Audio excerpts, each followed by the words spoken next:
Hey everyone, welcome back to the channel. It's me, Double. In my video about the Mooer Prime M2, I asked if you wanted me to talk about control pedals like this M-Vave controller and below it, the official controller that Mooer has. Both of these units or just one of these units will really extend the functionality. It makes it a lot easier to navigate, do the loops, do the drums, all that kind of stuff. We'll run through some of the options here. You will need to set up the Prime app on your phone. That is a must if you want to assign MIDI parameters to an external control, like the M-Vave Chocolate. Now, the actual F4 foot switch, the wireless foot switch, will just connect Bluetooth to the M2 with just a quick press of the A and C button. What this thing is going to allow us to do right off the bat is going to allow us to switch through the patches. I do want to say it does have the worst bottom ever if you want to use it with Velcro, but that's a whole nother story. Either way, it's a pretty slick little unit. It has a lot of extra features. It's not just 1, 2, 3, 4 patches. You can do a whole bunch with the F4 foot switch. For example, by holding those two buttons down, I'm now in looper mode. And then by holding the C button down, I can click over to the drum mode, but it comes out of it real quick. So if you want to select a different drum pattern, you have to be kind of quick about it. You know, that's just the way it is. Green light means that song has already got a recorded loop on it.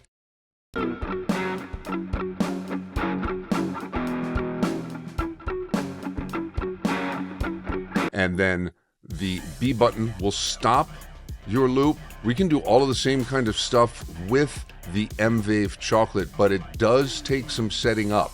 Right now, I've actually taught the Chocolate to do a couple of different things. We'll get to that in just a little bit, or you can click on the chapter below. When it goes over to purple like this, that means you are in overdub mode. Hitting the A button will exit overdub mode, and the B button will stop. If you hold the B button down, it will clear it. Something to note that will not erase the song if you have saved it. More information in the manual, of course, and a lot of the stuff I've been showing up here on the screen has been taken directly from the manual. I did notice that once you record a loop, you really don't want to go changing around the drum sounds, because if you listen here, you can hear that I have the loop going. I'm trying to mess with drums.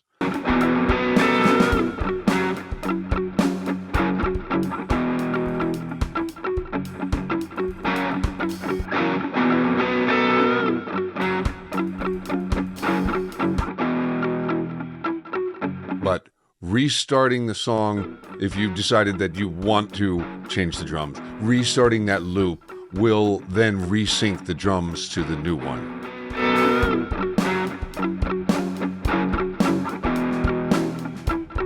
Holding that C button down brings us over to the drum selection mode, but it makes it difficult to change drums once you're live, you know?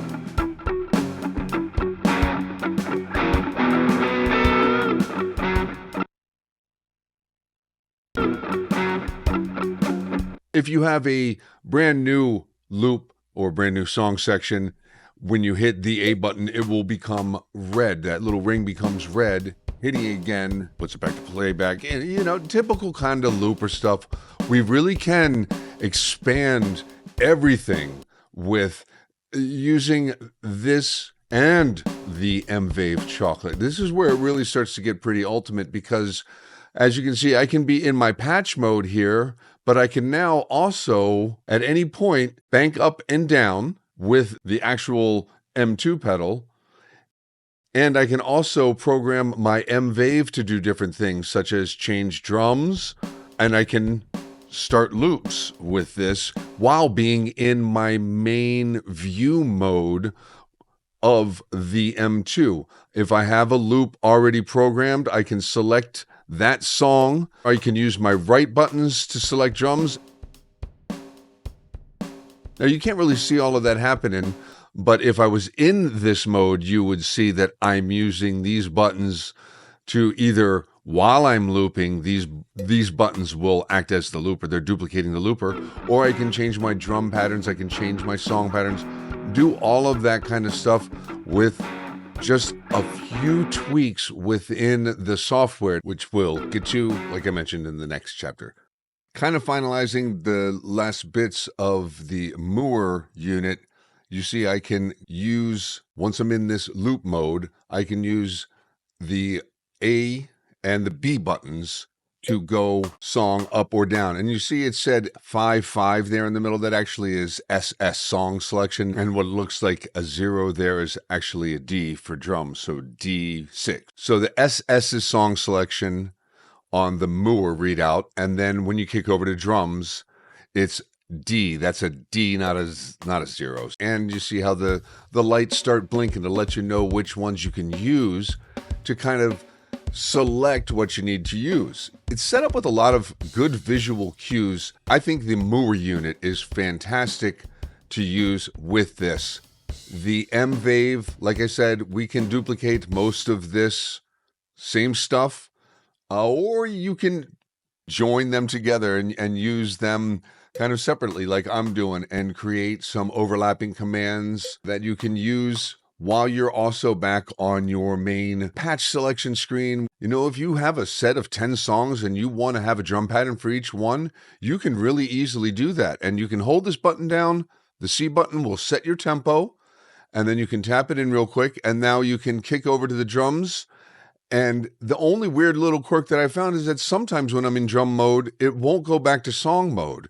So I kind of have to bounce around a little bit and get back over to song mode, but you can then save that drum part and it'll come up. That drum pattern that you have saved will then be assigned to that song. And then you can start your loop and you can decide what you want to do that way. Or you can use the touchscreen. You know, it's flexible and this is small.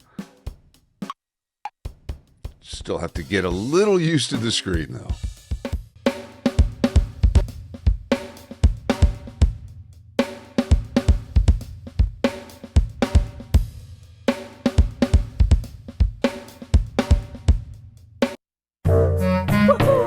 Back on the software side, down here, Footswitch settings. Turning that off means that you can use the Prime itself to just select your patches. Turning it on means that now those buttons are dedicated to bank up and down, and then you can just concentrate on selecting your patches from within that bank from your control unit.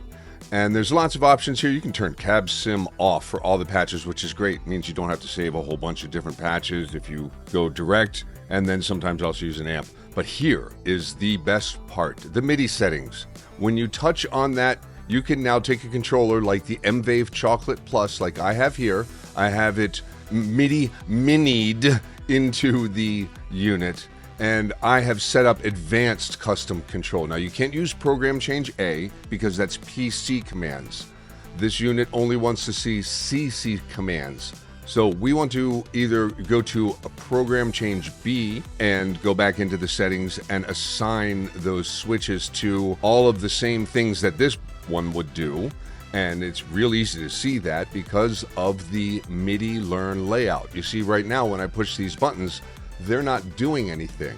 And we can replicate the official Mooer controller by going into settings, going down here to MIDI learning, and just everything that they have there, you duplicate it.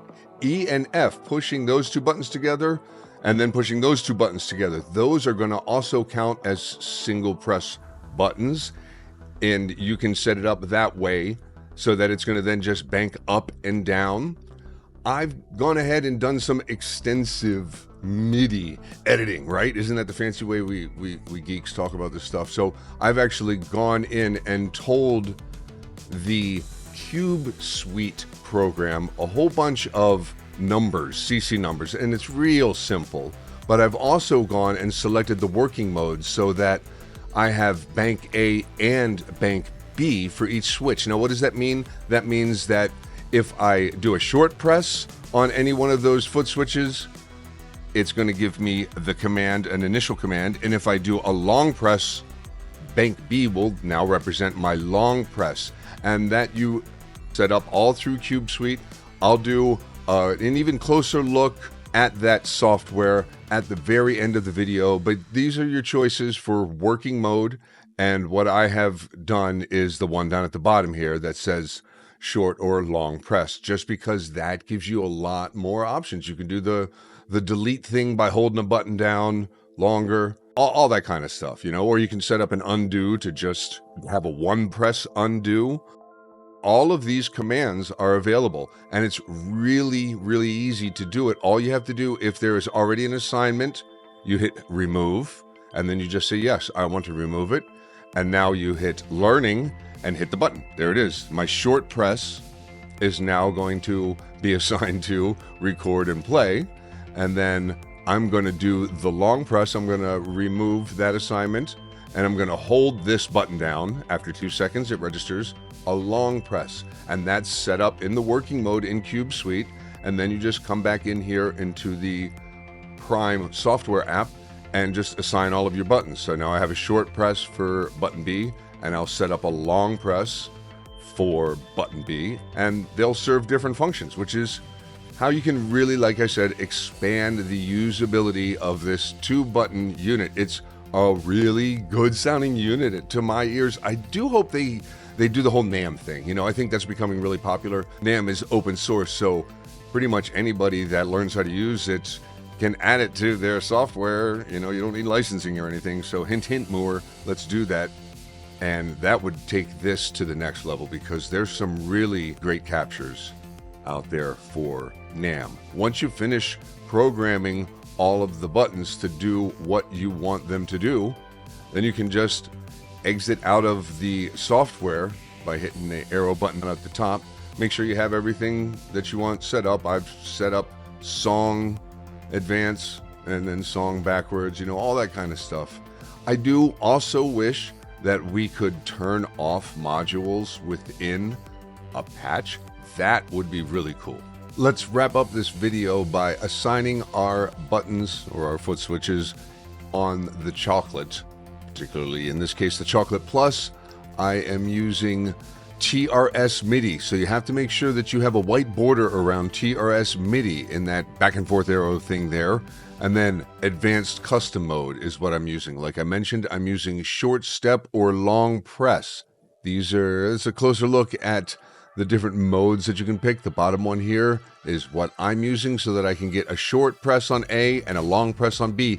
That means I'm going to send a CC command, a control command from the switch to the Mooer. You can use whatever numbers you want for the CC numbers. I just choose to start with 51 for the short press and then 52 for the long press. You have to make sure you hit save after you do any of those edits, or else whatever you do will not stick. And then you have to do that for all 4 of the buttons. And it might take a second, you know, and it might sound a little confusing, but once you get the hang of it, you're just going to do data 1 and then a different number for each one. And then data 2 is going to be 0, basically simulating a momentary switch. And you want to just make sure that your long presses, your short presses, those numbers, the CC numbers don't match up. Now down here in advanced custom mode, you can work with the E and the F switch, and then you also have 16 banks that you have to fill out. It makes it a little more cumbersome, and so I prefer to just use advanced custom mode 1 for the Mooer Prime P2. It just works out fine, and it just takes a couple of minutes to set up. But then you have a lot of flexibility with how you can use the units. The last thing I wanted to address in the software that I would love to see somehow they could incorporate into the looping is you get a vocal mic. If you have a TRRS headphone set, like a gaming headphone set that has your left and right headphones, but then it also has a microphone, that will read that microphone on there, and you get some vocal processing, you get some effects here, you get compression, EQ, reverb, but it doesn't go to the looper.